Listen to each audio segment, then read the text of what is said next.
Hello! Welcome back po mga kababayan only here on Pinoy channel. So last episode dinalakay natin ng winter pero as we all know, malapit na ang spring at summer kaya napaka-exciting ito dahil napakagandang lugar ng Canada, you know, for camping and outdoor activities for the summer season. Oh, and napakalaking bansa ng Canada and we're really blessed to be part of this country, you know.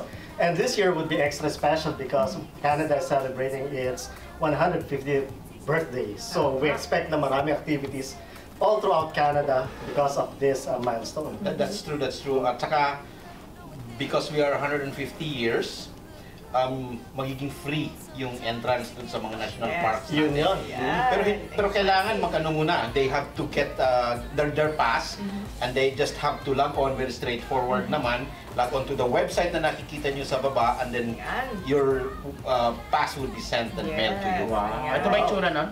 Ayan, so nag-click ako dito sa information below at nakakuha po ako ng 5. Ayan. So, ayan, ni Kuya Gani, meron na kay Kuya Joey. Para hindi na kami mag-login daw. Oo, para ano. I already ordered mine, kaya lang hindi pa dumadating. Yes, so valid for entry to all national parks, everywhere across marine Canada. conservation areas, and historic sites administered by Parks Canada. Wow, nakaka-excite naman to kasi alam nyo ba, ang Canada is one of the most visited countries in the world. Actually, according sa Destination Canada, 2016 was the most visited part is Canada ng mga about 20 million tourists lang naman. Wow, from all over the world. Beruin mo yon. Iba't ibang nationalities, iba't ibang foreign dignitaries has been visiting Canada kasi nga Canada has something good in store for everybody. Yun, talagang mukhang excited na tayo sa summer, no? Pero bago mag-summer, dapat spring muna. At bago habang may spring, kailangan muna tayong magbayad ng tax. So, pag-uusapan natin sa episode na to ang anything about taxes. Sa Usapang Pinoy, pag-usapan namin ni Jeric yung mga bago tungkol sa tax, at saka yung questions na usually tinatanong ng mga Pilipino tungkol sa tax. Wow. Ayan, no? So, example ako, hindi ko naman alam kung ano yung mga pwede kong take off sa mga credits. So, that's a very good question. It's very important to know that. Alam natin may mga gumagawa ng, kagaya ko, I'm an accountant, I do taxes for people, pero it's important na alam mo rin kung ano dapat mong i-claim because in the absence of like telling your accountant what to claim, they may not be able to, you know, they don't know your life. Exactly. So you should know what to tell your accountant. Yeah, tsaka din yung role ng Government of Canada to help us as well augment taxes din. Yung makasave tayo ng taxes, like we have this program called RRSP, Registered Retirement Savings Plan. So those are good tools for us to be able to save taxes or shield some of our income from taxation. So kung nag-aabang po kayo ng refund, this is very exciting. Pero dun sa mga tingin natin, magbabayad pa pala ng tax na ko. Hindi to super exciting. True. Isa pa pala sa pag-usapan natin mamaya yung utang. Wow. Kasi yung utang is parang ano na yung kapart na ng buhay natin yan, di ba? Punta ka sa grocery, utang, kotse mo, inutang, bahay mo, inutang. So, mayroon tayong opportunity na makausap yung isang counselor ng Credit Counseling Society. Yes, kasi alam naman natin, alam naman sa mga Pilipino, yun naman ang unang reason kung bakit tayo nag-abroad. Because we want to provide... Hindi naman ang bago. We want to provide the best for our family. Yun nga lang, sometimes, alam naman natin na hindi lang naman tayo nabubuhay sa Pilipinas. Pag napunta ka dito sa Canada, you also have expenses here. Diba? So nangyayari, nakakaroon ka ng parang dalawang klase ng buhay. Buhay dito at buhay sa Pilipinas. Kasi pag pupunta tayo sa Canada or sa ibang bansa, ang priority is to help our family, no? Yun nga lang, minsan kapag short of funds tayo, we always looking for other sources of funds. At minsan doon ay ang pagbaborrow ng money. Minsan sa tao, minsan sa hindi tao. Sa bangko. Or sa any other lending institution, which sometimes nagkakaroon tayo ng challenge kasi sometimes nababaon na pala tayo sa utang na hindi natin alam. And of course, aside from taxes at pagbabayad or to manage your debt dito sa Canada, no? Pag-usapan din natin yung makeup session. Ayan, so from Certified fashionista taxes to natin, makeup. Si Binibining Jeannie. This is the diba? more fun part of life. Yeah. Kung paano po ako Match na match na-transform. makeup and Makeup and taxes. Diba? Perfect. Pag di mo bayaran ng utang, idaan sa Makeup. Ang eyebags. Para wala Pag hindi makatulog sa utang, Idaan sa i-conceal. makeup. Okay. I-conceal ang mukha. So meron tayong guest, ano? Tama, ang aking kaibigan na si Ides Lagriang tumulong para mag-conceal kapag ang iniisip ay utang. Parang sa ano lang yan na, Mm. parang sa cartoons lang yan na conceal, don't feel. Yes. Your utang. Oo, at lastly mga kababayan, kung napapansin niyo, naka-pink po kaming lahat. Yun, di ba? Yes, Pink 5. yes. So last February is Bullying Prevention Day or Pink Day no February 22. But we believe na hindi lang dapat natin celebrate ito ng one day. Dahil every day we should be kind to each other and we should not be bullying our friends or family, or kapag may mga anak tayo sa school, we should teach them how to be a good bystander and how to ask for help kapag nakikita nila ang bullying. Yan. Tingnan mo si Jeannie, mukhang mahirap i-bully. No? Mukhang magkakaya. Dakay. Kapag may black eye, kailangan Kailangan ng ng makeup. Kailangan ng makeup, i-conceal. So mamaya makikita rin natin yung mga travels ni Joey. Yes. Yun, di ba? Travels ko tsaka travels ni Ernest. Actually, Yeah. we have different travels. So, papakita namin sa inyo yung mga tips at tsaka mga tips din. Yeah. Nakakala mo na yung tinravel namin nung nakaraan, it only cost less than $1,000. Totoo ba yun? Makikita nyo mamaya kung paano. Oh wow, that's So punong-puno exciting. tayo ngayon. Very exciting yung ating episode. So in the next hour, sit back, relax. Tutok lang kayo dito sa Pinoy Channel.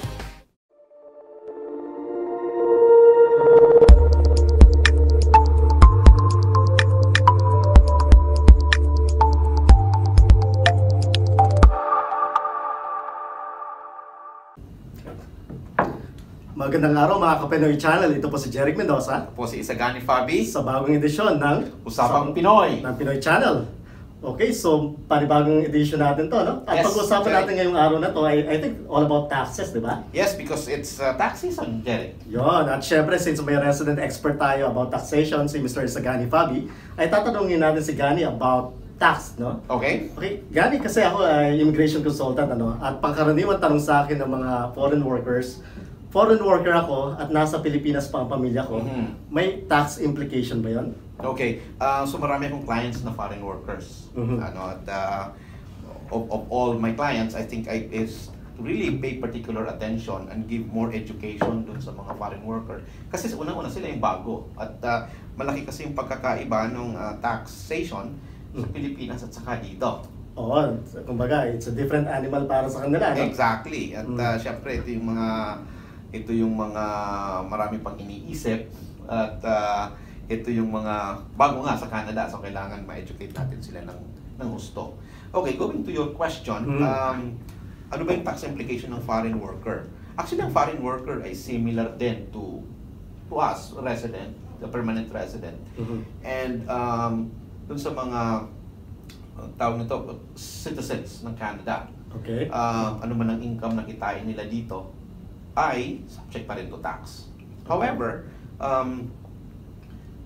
kahit wala dito yung kanilang spouse, pwede sila actually mag-claim ng spousal amount. Oo, di ba mayroon tinatawag na spousal amount nga? Yes, that's so, right. Yun, regardless kung whether nasa Pilipinas or nasa Canada na yung asawa nila. True, that's true, Jeric. Pero isang bagay sa spousal amount, na dapat tandaan ng ating mga kababayan na on a temporary foreign worker status dito sa Canada, ay dapat bawasan ng amount na kinita ng kanilang partner dun sa Pilipinas, yung spousal amount. So, dinedeclare pa rin yung income ng spouse? Yes. Kasi magkiklaim ka ng credit, ano? That's right. Pero it has to be in Canadian dollars already. Mayroong conversion. May conversion? May conversion? Yes. So, anong pruweba, anong proof ang kailangan nila ipakita about the income ng kanilang spouse? Usually naman, ang Canadian government is very trustful, Jerry. Okay. So, kung ano man yung declaration mo, they tend to take it at face value unless I think there is a very reasonable reason for them to doubt your declaration, then they might start asking you for proof of income ng partner mo doon sa Pilipinas. So during submission, walang papakita ng document, but maybe best to really keep those documents, True. Income declaration sa Pilipinas True. para to cover themselves, you know? Exactly. Kung sakali man sila ay subject ng random audit. Exactly, Jeric. At saka ang pinag-uusapan natin dito pala na spousal amount ay hindi lang yung may marriage status, pati din yung common law. You have to, common law kasi is recognized as a legal status dito sa Canada in terms of relationship to another partner. So, ibig sabihin, hindi lang porke meron kang marriage certificate, pwede ka na mag-claim ng spousal amount. You have to also prove that you are dependent. Yung spouse mo is dependent on you. So, one of the proof niyan is really yung remittance. Okay, yung remittance. Kasi ang pinaka malaking difference dito sa Canada, mayroong konsepto ng common law, no? Exactly. At hindi porke kasal kayo ay nagsasama kayo. Exactly. Or posible kasi hiwalay kayo. At Canada doesn't allow na mag-claim ng spousal amount kung kayo ay hiwalay na. So yung yung marriage certificate ka pa. Yung remittance is more important doon sa mga common law declaration. Yun. Kasi So, wala nga silang papel na marriage contract na pinangahawakan. so they have to keep yung remittances as That's- proof na that's right. there's a continuous relationship. That's right, that's right. Alright? Ngayon naman, pagdating na nila sa Canada, halimbawa, foreign worker, nandito na yung pamilya nila. At nandito na rin mga anak. Anak on a visitor visa or student visa. Ano difference? Actually, walang difference yung dito tayo nagkakaiba, Jeric, because I think on the immigration definition, kapag temporary, hindi siya permanent resident. That's Now, pagdating sa taxation, isa lang ang tingin doon. Kapag nakatira sa Canada, resident siya doon and they have the same rights and obligation with those permanent resident and citizens. Okay, so sa mata ng Canada Revenue Agency, walang permanent resident, walang temporary foreign worker. That's right. As long as you're making Yeah. money, Here, you have to pay taxes you here. have to pay taxes. In short, walang kawala. Exactly. Diba? Exactly. Okay, so sa pagbabalik ng Usapang Pinoy, Gani, tatanungin kita doon sa child tax benefits, kasi pinag-usapan natin spouse. Okay, magbabalik po ang Usapang Pinoy ng Pinoy Channel.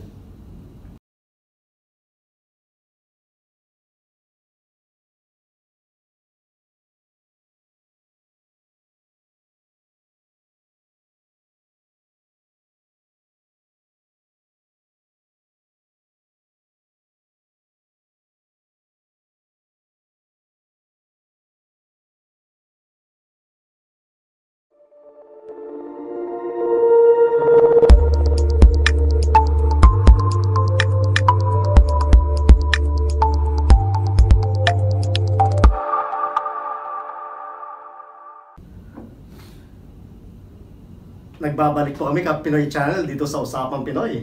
At katulad ng pinag-usapan natin kanina, Gani, itutuloy ko yung tanong ko. Okay.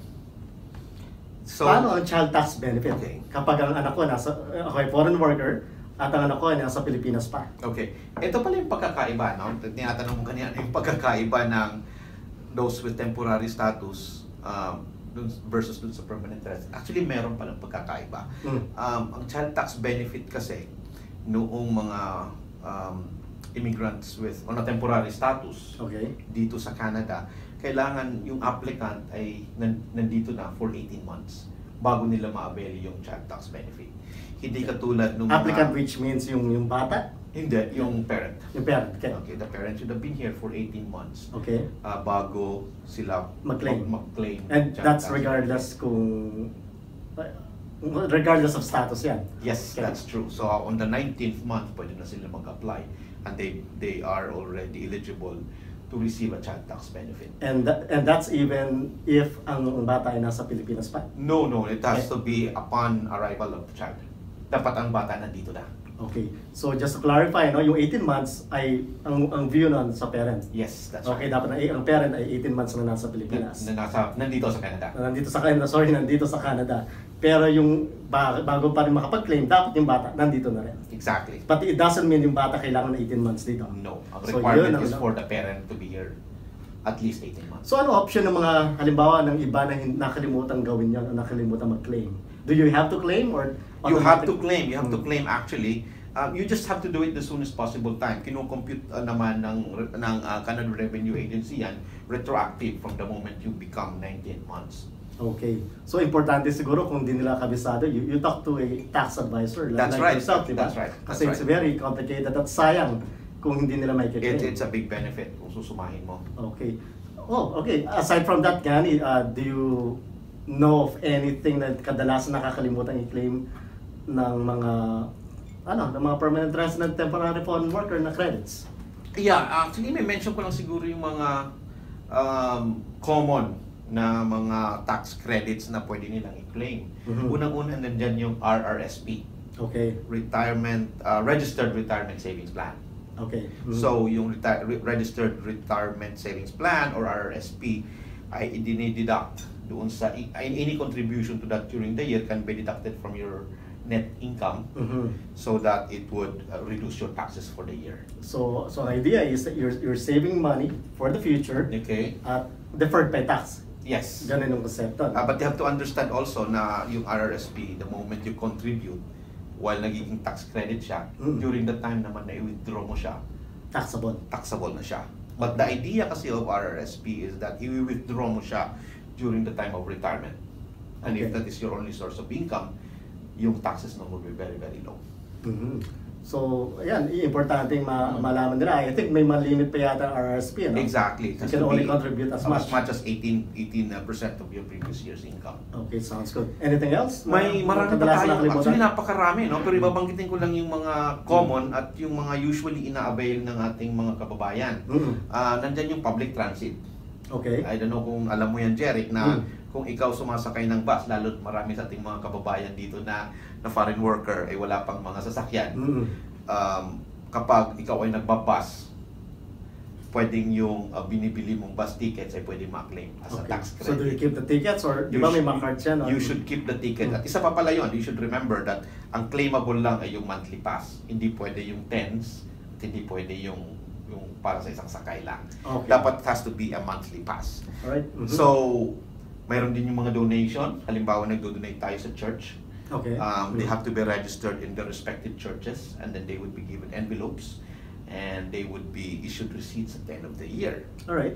Makli-claim din nila ang medical expenses. Okay. However, ang medical expenses... Di ba, siyempre pagkaraniwan tinatanong, ano i-claim doon? Libre naman yung medical dito sa Ang outpatient medicines kasi natin ay hindi libre. Okay. And sometimes you have to shell it out from... most of the time, you have to shell it out from our own pocket. So dapat prescription medicine, Jeric. So hindi kasama yung vitamins, omega, or omega-3 or... Hindi. Dapat prescription medicines lang. Okay. So, medical expenses. Prescription medicines. Prescription medicines. Mayroon din tinatawag na children's fitness and arts. Kapag halimbawa yung kids natin, below 18 years old, ay enroll natin sa mga karate class, piano lessons, swimming, ballet. Those can also be deducted from your taxes. So, di ba? Natuto na anak mo, you can claim credits pa. Exactly. So, marami pa actually na pwedeng ibawas and ang advice ko sa ating mga kababayan really is talk to a tax professional para ma-maximize nila yung kanilang mga tax credit, bumaba yung tax at kung may refund sila, lumaki yung refund.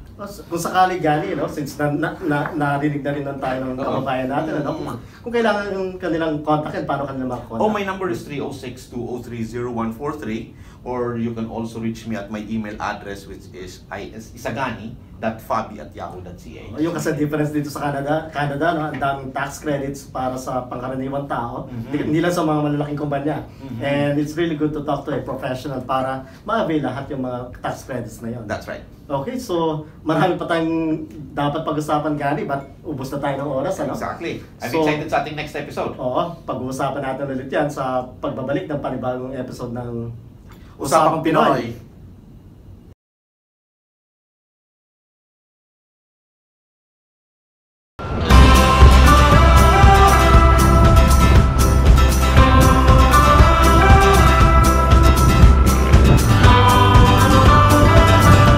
Mula rito sa Miami, Florida, welcome to Pinoy Channel!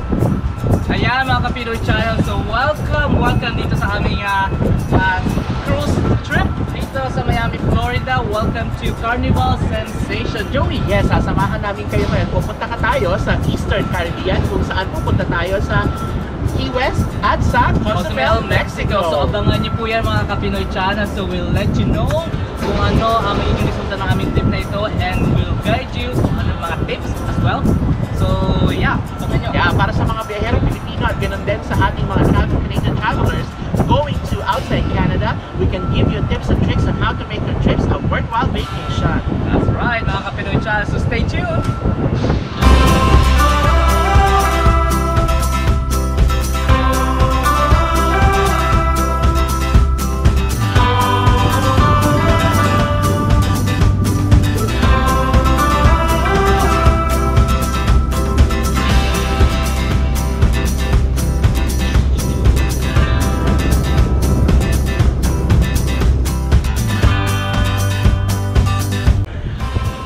Hello, welcome back! Nandito kami ngayon sa Cozumel, Mexico!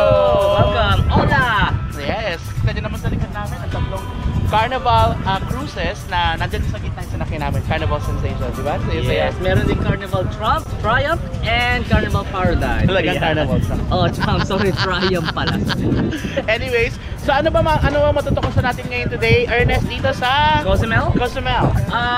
There's a lot of activities that we can go into today. May Mayan Pyramid Ruins tour, pwede kang mag-snorkeling, pwede kang beach island hopping, can I say? Yeah. At saka marami mga... Baka makapag-snorkeling tayo mamaya. Oo, yan. Din, no? Or Sige. baka din natin baka may dolphin na yung parang swimming with the dolphin. Wow, sige. So mamaya, mamaya. saan nyo kami. See you!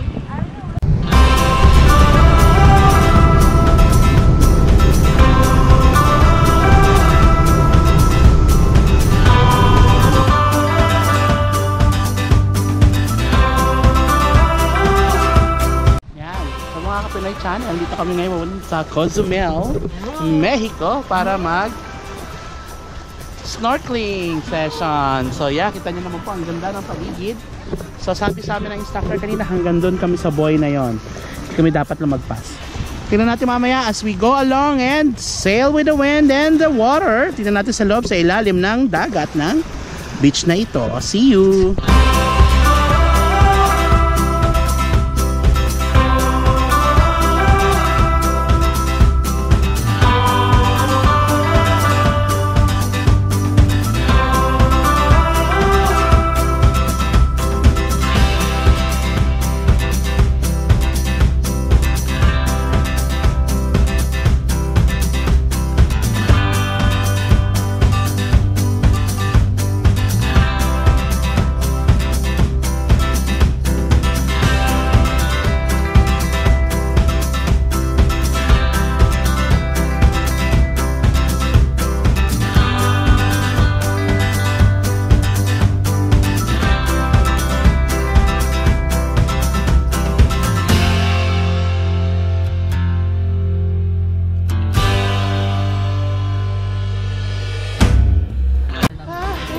Pinoy channel, after naming sugurin ang mga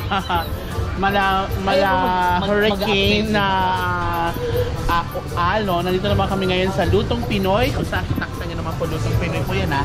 Restaurant yan dito sa loob ng Cozumel. So kami, kita nyo naman, Cozumel. Yan. Cozumel. Kakain kami ngayon na pagkain Pilipino na pag tinignan nyo po siya, medyo meron siyang kamahalan, pero tingnan natin kung masarap kasi alam naman natin yung Pilipino pagkain masarap, di ba?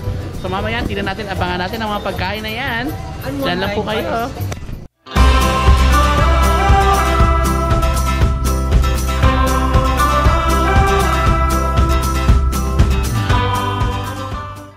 Kababayan, ayan po, nagbabalik ang Pinoy Channel.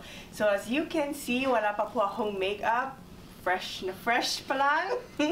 But then in a few minutes, mahigita ninyo as I transform from this to having spring makeup. And I will get some help from my very beautiful friend, Yves Lagria. Ayan. Kung nakita po ninyo ang aking last episode, ang aming winter episode, siya rin po ang gumawa ng aking winter makeup. How are you today, Yves? I'm good. Ayan, well, thank you for joining us today. Of course, anytime, girl. Yeah, so what made you so passionate about makeup? Actually, it's actually just mostly about like women in general. Like, Yeah.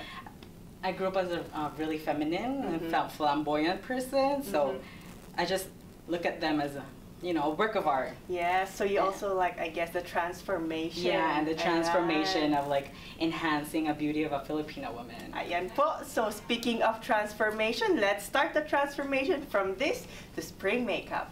Ayan. So what do we have here today? So today, of course, we have, I brought my brushes because we can't put on makeup without brushes. Exactly. We have our foundations, concealers, we have makeup palettes, and of course a lipstick. Okay, so let's get started. Ayan. First, kukuha lang ako ng beauty oil. It's like moisturizing oil, but it's not too moisturizing. Yes. Kasi normal to oily ka naman, diba? So, ayaw naman natin na magmukha kang super oily at the end of the day. Yes. Especially if you're working an 8-hour shift. Exactly. Right? Ayan. So I just put this all over the face. Oops. Oops.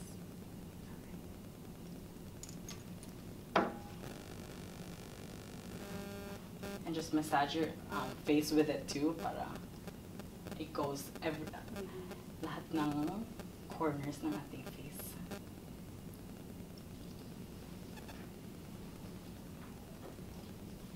And then next, I take the primer. It's a really good primer. It minimizes your blemishes and nagfi-fill in din siya ng pores. So if you have like bad, like, you know, open pores, then this primer would be good for you. And then we put primer. Para it lasts the whole day.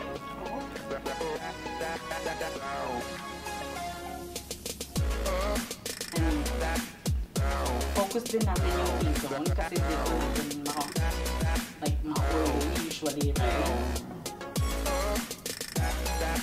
So your T-zone is from your like, forehead down to your nose, your upper lip, and your chin. Okay. And so Next up, we have our like foundation, right? Because a good foundation is the key to a good makeup.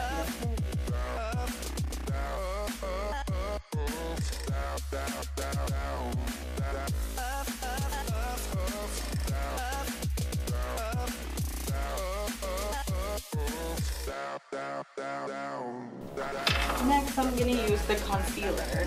This is also, it has two purposes. It's to highlight your under eye, your teeth, like the T-zone, to make it like, you know, go forward instead of like, you know, instead of like the contour in your face. And then it's also to cover our eye bags because, you know, we wanna look, we slept like 8 hours last night. Instead of 3. Instead of 3. Ayan. So sa mga mommies natin, mga women on the go, I know it could be very stressful at work and we don't really get 8 hours of sleep. Minsan 3 or 2 lang, then you have to work again. Ayan. So concealer is a busy woman's best friend. Exactly. So I just put this under the eyes. And do I keep my You can just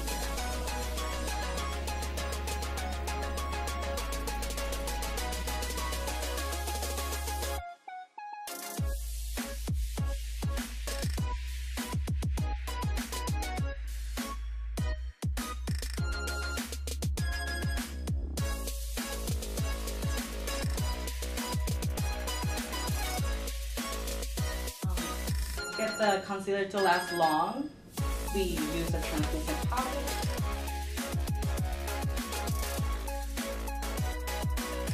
So now I'm doing this, I just outline the eyebrows.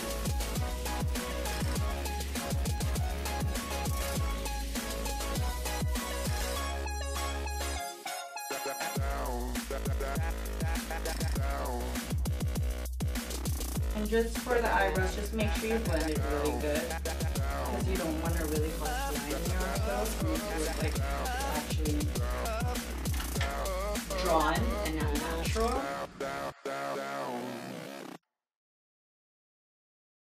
And now we're using our liquid eyeliner.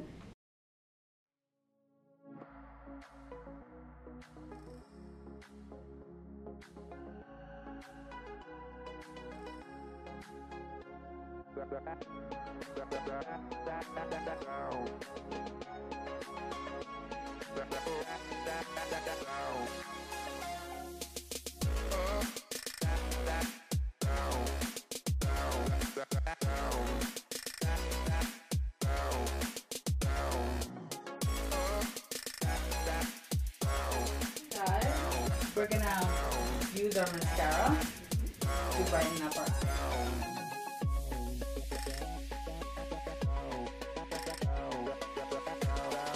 Then last, we have our lipstick. Ginagawa ko palaging last yung lipstick kasi ayaw mo namang magkaroon ng mga powder sa lips mo, right? So it's always gonna be like the last kasi mas maganda pag fresh yung lips mo paglabas ng bahay. Pero for this one, para sa look natin, mas maganda kung magkamit din ng gloss kasi everyday look siya. Kasi when you're using matte lipstick, they tend to crack in your lips. At saka, if you work 8 hours in a day, then you don't want to look chapped, right? Yeah. Especially in the winter when it's like really dry or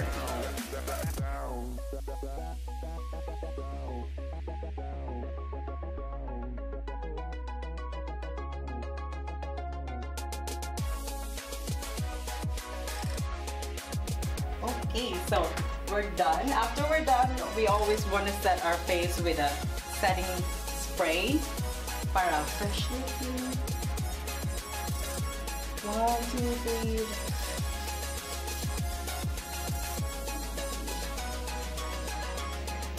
I'm pretty cold. Ikaw din. Ayan, pa-set mo, diba? Set life.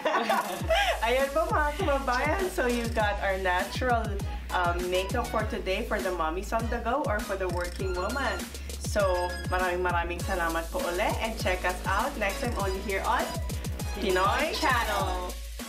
Kayong sine, mag-IMAX kayo, tsaka magbumowa kayo. Pag-wall of Asia kayo. O sige, paghahanap ako ng paraan, gagawa ko paraan. Napakaswerte. Sino ba kaaway mo, Joey? Ay nako, syempre sa Pilipinas, kailangan naman daw magpadala ng pera, papanood daw ng sine. Daily struggle. Grabe, no? Buti pa sila kapanood na ng bagong palabas, ako hindi pa. Puro download lang ako. Ay kuya! Pautang naman. Bakit na? $200. Bakit ako? Eh kasi mukha mayaman eh. Sige, galing kasi parang hindi pa masyado. Kita mo na naka-best, oh, diba? May pambili ng best. Hindi kasi kautang ko lang din ng isang araw eh. Hindi pa ako pwede magpapakali. Pautang naman ako $200. Hindi ko alam kung ano.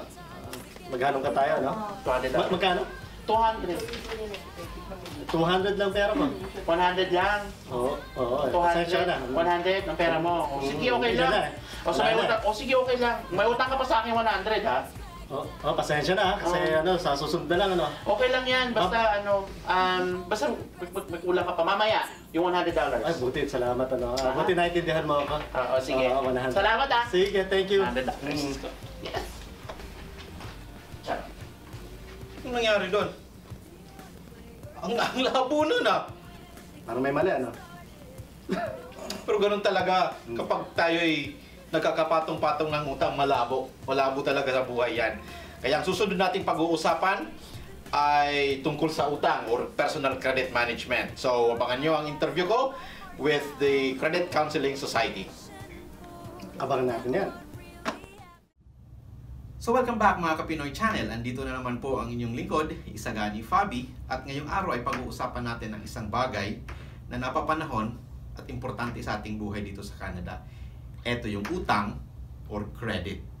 Alam mo sa buhay natin dito sa Canada, lahat ng bagay utang. Pag pumupunta tayo sa grocery, ginagamit natin ng plastic or credit card, swipe utang. Yung ating sasakyan, naka-auto loan.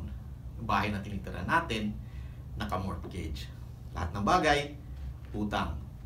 Ang utang ay mahalaga sa buhay natin sa Canada. Pero ito rin ay maaring maging kumunoy na maaring maghumugot sa atin pababa.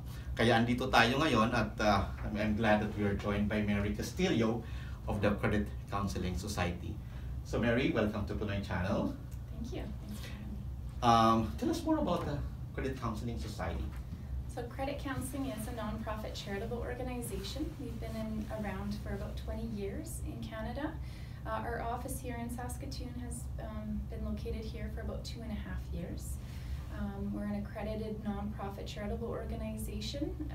We are here to help people, and any information shared in our offices is confidential, and we have no vested interest in any options we discuss with any of our clients. So I was telling our viewers earlier in Filipino how this economy or this society is driven by credit, and everything we do on a daily basis is managed by credit. So we use our credit card all the time, and it's easy to fall into the debt, so-called debt trap. So how can you give an advice to our viewers how we can avoid that so-called debt trap?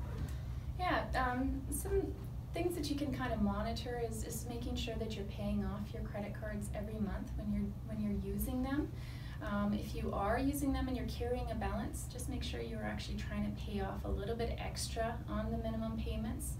That will go a long ways overall if you're paying a little bit more than the minimum payments. If you're paying the minimum payments in general, it's important to be aware that long term, that debt can last, and the interest that you pay on it would far outweigh the amount that you borrowed in the first place. Some of the pitfalls people fall into too is they get excited about rewards and the cashbacks and all of that, and those are great rewards to have with using a credit card, and they do work to your favor for the most part. But if trips and a lot TV of free things with that, and they work wonderfully. But if you are carrying a large balance on those credit cards and you're not paying them off, in the long run it's actually going to cost you more than that free trip would have been, or those rewards you would have received. Right. So how many credit cards should somebody have? Somebody should have, at the most probably 2. 2 is a good number to keep. If you're getting beyond that, it starts to affect your credit score. So if you're a person that really wants to maintain your credit score and keep it in good standing, that would be probably the max that you'd want to keep on hand. How can you what can you advise to our viewers in terms of the bigger budgets of the household, like cars and mortgage? Mortgages and cars are wonderful as well, but when you are looking at the cost involved with the loan payments on those, you do have to take into account all the extras. For example, if you do have a vehicle and the car payment, for example, $200 or $400 per month, you must also think about the insurance that it's going to cost you, the gas that it will take to fill that vehicle every month, and the maintenance that's involved. So not only do you have a vehicle payment, you also have the gas, $100 or $200 a month, insurance at least $100, and then maintenance, we usually estimate about $50 per month to set aside. And again, it's important to have a reliable vehicle, but you really need to weigh out the pros and cons of what it truly is costing you. And also in regards to a house, there is a lot of extras that go along with the property versus renting. You have property taxes, insurance payments to make, and there's the maintenance to keep up with. Most times utility bills are a lot larger than what they would be in a rental property. But if you are really adamant about buying that house and it's not into your budget, then you can look at alternatives to try to increase your income by bringing in a renter to help cut down those costs, or trying to find alternatives to kind of offset the costs involved with it. So it's really very important to manage our credit, hey? But there are realities in life, and sometimes we find ourselves trapped in debt, and there's mortgages up, for various reasons, maybe loss of job or emergency.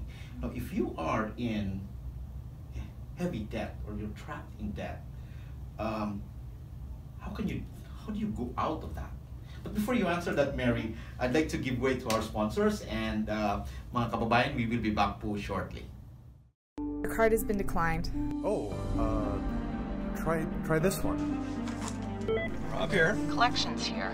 How many times do I have to call you to collect this debt? What are we gonna do? This one's been declined too. Does your debt feel like it's getting out of control? We are a non-profit service, and we're here to help. Call the Credit Counseling Society today. All you've got to lose is your debt. So andito pa rin po tayo with Mary Castillo of the Credit Counseling Society, and before we went into break, we asked Mary if somebody is already in the quicksand of debt, shall we say, what are the strategies in order to get out of it? So there's a couple different things you can do. Number one, what we do suggest is, if you are feeling very overwhelmed, it's important to get help for that, right? So And Credit Counseling Society is one of them. Yeah, Credit Counseling Society is a great place to start, again, because we don't have a vested interest in any options. It's a non-judgmental place where you can come in and get free advice. Free advice. Free advice, I wanted to highlight that. That's right. Everybody likes free. It's a wonderful place to get started with it. If you're trying to handle it on your own, important things like if you do have a lot of credit card debt, to pick on one credit card at a time, so really making minimum payments on everything else except for one, and then snowballing it down. You're going to make a lot more headway that way if you're doing it one at a time. If you pay a little bit extra on each card, it's actually going to be eaten up by interest. So it's, that's one way to kind of go about things. And talking to your creditors, you can go back to your credit card companies. Can you actually negotiate? You can ask them to lower interest rates. Not every credit card company will reduce that interest rate for you, but it's definitely worth an ask, right? It doesn't hurt to ask, and sometimes you can be pleasantly surprised that there are other options through your bank. Consolidation loans through your bank are other options as well. So that's putting together various credit cards and loans into just one lump. One lump sum, yeah, and so you have one payment to make and you pay that to the bank, and then it eats down all of the debt at once. So it stops you from making various payments all over the place, which really can snowball fast if you're. And sometimes it's so confusing, just having so many things to pay, and all of it seems to be priority. And right, yeah, absolutely. So starting off at the bank is a good first step, or coming to someplace like a credit counseling society where we can kind of give you a step-by-step process on how to handle that, or what you can do first. The main thing too is really just looking at your budget, going through all of your monthly expenses and seeing where you can trim back. Little things add up fast, like a cable bill. You might Would it help to write down, to me, writing down everything helps? It does, yeah, then it gives you a visual. We do, within our organization, we have a ton of tools that you can use, a very specific budget that gets into great detail on all of the spending that comes up over the course of a year. And what it does is it gives you a nice black and white snapshot of where you're at, and then you can figure, okay, now that I see where I'm at, this is how much I need to make to cover off my costs, or this is what I can cut down to make a big difference here over time. Other options, like when we look at person's situation here at Credit Counseling Society, things that you can do on your own, selling properties or other assets, maybe just small things around the house to try to, sell them and take that and put it towards your debts. Talking to the banks. Refinancing your mortgage. Right, refinancing your mortgage. Also trading in a vehicle for a smaller loan payment. You still will owe quite a bit more on the vehicle when you trade in, but it will cut down your monthly payment, so it allows you some breathing room to play things down. If you're in a pinch, like for example, if you've been laid off from a job, but you do foresee something coming up in the future, you can also ask for the mortgage or vehicle loan. A lot of times what they'll do is they'll allow you to miss a payment. They'll put the loan payment for later in the loan, and it will give you that 1 month or 2 months time to breathe, so you don't have that payment to be making, and then you can use that for living expenses. Ayan po mga kababayan, binigyan po tayo ng maraming advice ni Mary Castillo about how to manage better our debt, and magbabalik po ang Pinoy Channel.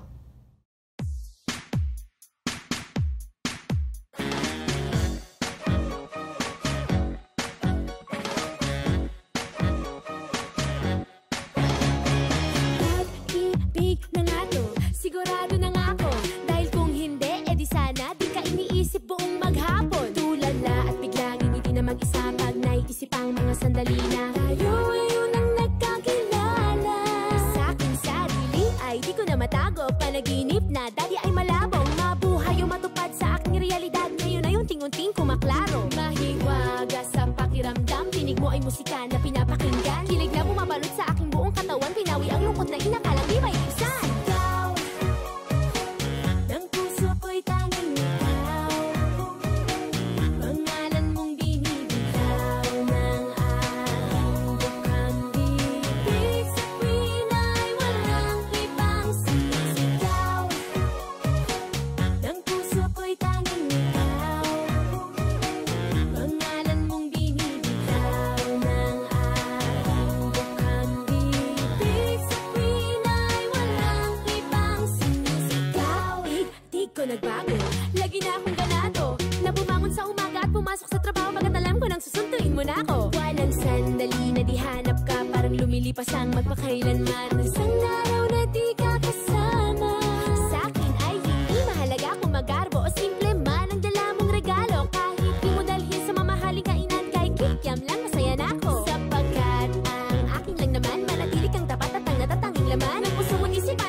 Ayan po mga kababayan, I really loved our episode today. It was fun, it was very informative. Yes, I heart you on that. Charot!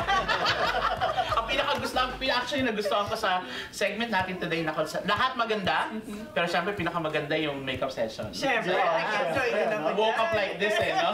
Woke up like this. Ang saya-saya, grabe.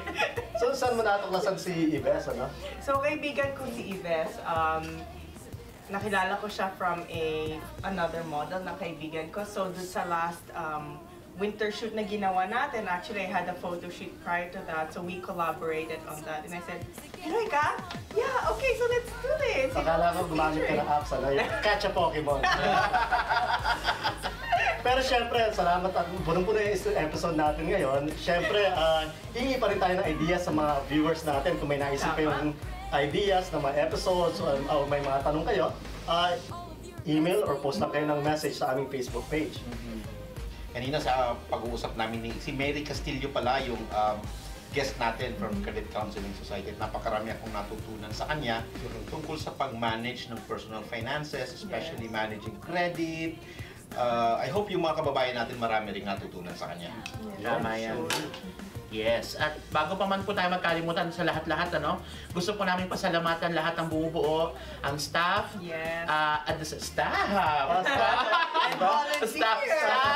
volunteers, at lahat po ng nagpa-participate at nagbibigay ng kanilang precious time sa Pinoy Channel, sa aming partner, media partner, Shaw Cable, at the same time sa venue.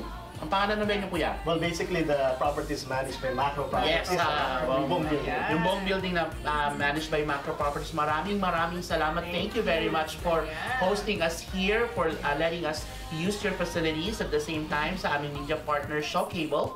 At the same time, sa mga staff and crew na talaga namang at volunteers na everyday, every hour by the hour. Works very hard. Works very hard to make sure that we can provide you quality and informative shows every month. Yes, at syempre speaking of pagpapasalamat, thank you rin sa aking napakamagandang kaibigan na si Ives Lagria. Thank you for the tips and thank you for making my makeup today. Wow, talaga naman, di ba? At makikita nyo rin dito ang contact information ni Ives, di ba? Yes, so you can catch him on Facebook kung gusto niyo po siyang i-book. Yeah, Ives Lagria. Ayan ang kita niyo po dito, Ives Lagria. Maandar-andar pa, yan.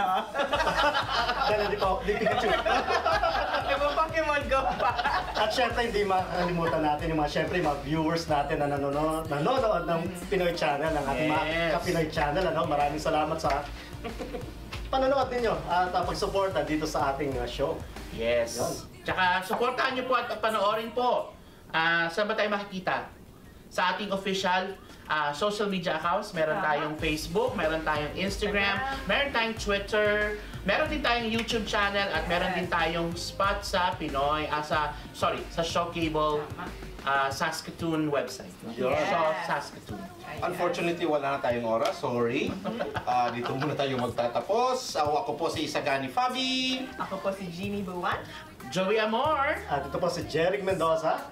And this has been your Pinoy Channel. Safer, there's no boundary. People will push and pull. You'll never know what they really want. Make you look like a fool. Sometimes they get what they want.